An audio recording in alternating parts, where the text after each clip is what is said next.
As batidas na porta eram suaves, mas insistentes. Ele abriu os olhos, sentou-se na cama.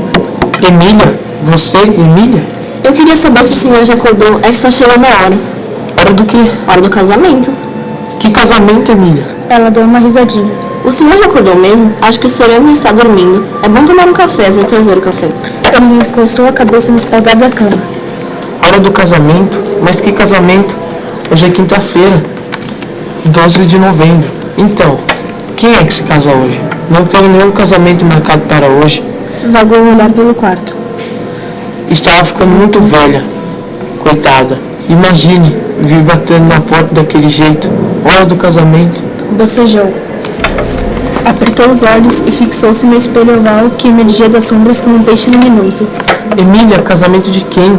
Que história é essa, Emília? Ela já não podia ouvi-lo. Apanhou os cigarros na mesa. Antes tocou com a ponta dos dedos tateantes no cinzeiro em formato de lua crescente, presente da Naná. A Naná do tempo ainda das cerâmicas. Aposto que o dia está azul. Murmurou ao abrir a janela. Um raio de sol varou pelo quarto. Azul, azul, repetiu sem nenhum entusiasmo. Foi então que viu estendido na poltrona um fraque. Um fraque mesmo? Um fraque. Viu perfeitamente através dos espelhos as calças bem vincadas, o colete apontando dentro do paletó, a gravata prateada pendente no chão. Passou a mão no paletó, cheirou bem. Bem como tinha imaginado, um fraque novo, intacto. Examinou o forro. Nele, apenas o nome do alfaiate. Cordes. Deixou cair a gravata. Um equívoco, é lógico. Um amigo ia se casar e a roupa era para ele. Emília recebeu o pacote e pensou o quê? Mas que amigo seria esse? Posso entrar? Emília, e o fraque? Quem é que tem o fraque e não está aí? Está, mas a calça abarrotou um pouco. Posso avisar se o senhor quiser, mas já são quase 9 horas, o casamento não é às 10. O café está aqui, o senhor não quer uma xícara? Agora não, depois. Depois. Repetiu, baixando o olhar para a poltrona. Empalideceu. Via agora ao lado do armário uma maleta. A maleta que usava para viagens curtas. Cuidadosamente preparada, como se daí a alguns instantes tivesse de embarcar.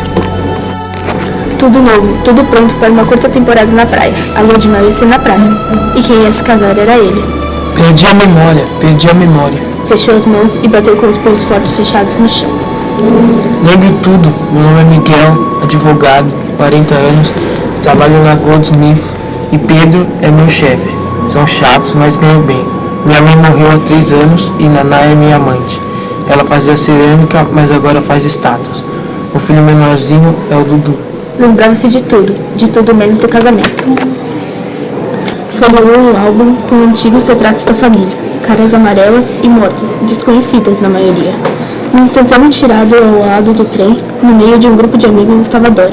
Passou pelo EH na silhueta ensolarada. Mas Dora já estava casada. Eu nunca me casaria com ela, pensou ao folhear o álbum. Mas vou me casar agora com uma que nem sei quem é. Abriu de novo o álbum, apanhou o retrato da Naná. Não, Naná era desquisitada.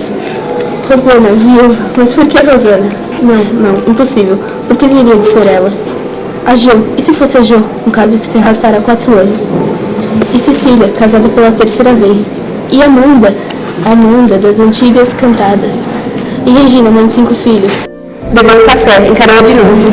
Então, filha, tudo em ordem? Ela sorriu. O senhor é que sabe. E já estava me esquecendo, olha aí, chegaram mais de 100 telegramas, de parentes ao noivo. Miguel, era a voz de Frederico.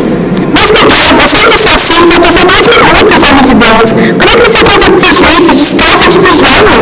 Fica pronto ao instante, já fiz a barba. E que barba, olha aí, cortou-se todo, já tomou banho? Não. Santo Deus, bom, paciência, toma uma volta. Agora é hora tudo mesmo. Acho que será a primeira vez que casar sem tomar banho. Você está pálido, Miguel. Que pergunta é essa, nervoso? Acho que vamos ter mais calma. Você tem aí o convite? Que convite? Casamento. Claro que não tem convite nenhum. O que é que você quer fazer pelo convite? Queria levar uma coisa. Que coisa? Eu tô vendo aqui pra ver, Miguel. Estamos atrasadíssimos. Eu sei onde é a igreja, sei a hora. O que mais você quer? Nunca vou arrumar você. Pensou em Vera. E se fosse a Vera? Não você não Frederica, mais bonita, mais graciosa. Seria ela? Abafava os bolsos do colete. Mas o nome devia estar na aliança. Pois é claro, na aliança. E as amigas? Isso eu só tinha, esqueceu? Mas não, você homem, vamos embora. E o Frederico estava na direção. E a igreja, não? Estamos diante dela. Perto, não? Pensou Miguel num sobressalto. Suor descia-lhe pelas têmporas, sentiu os lábios secos, a boca seca. Enxugou a testa, sentindo o braço, delicada mas energética, a pressão dos dedos de Frederico impelindo-o para o altar, o perfume das flores, morno como nos velórios. Esse cheiro, Frederico, e as velas? Que cheiro? Toda igreja, então não sabe? Viu tia Sônia, viu Rosalie e o coração pesou-lhe. Naná, ao lado de 2 meninos. Viu Amanda e viu Vera. Ela acabou de chegar, tinha o rosto coberto por um denso véu. Laura? Só o vestido, só rendas e flores. Subia vários degraus do altar. Miguel adiantou-se, deu-lhe o braço dividindo em um sorriso. Não seria Margarida? O silêncio. Quem? O véu foi subindo devagar, tão devagar, difícil o gesto e tão fácil. Atirou para trás num movimento suave mas firme. Miguel encarou-a. Que estranho, lembrei de tantas, mas justamente dela não lembrei. Inclinou-se para beijá-la.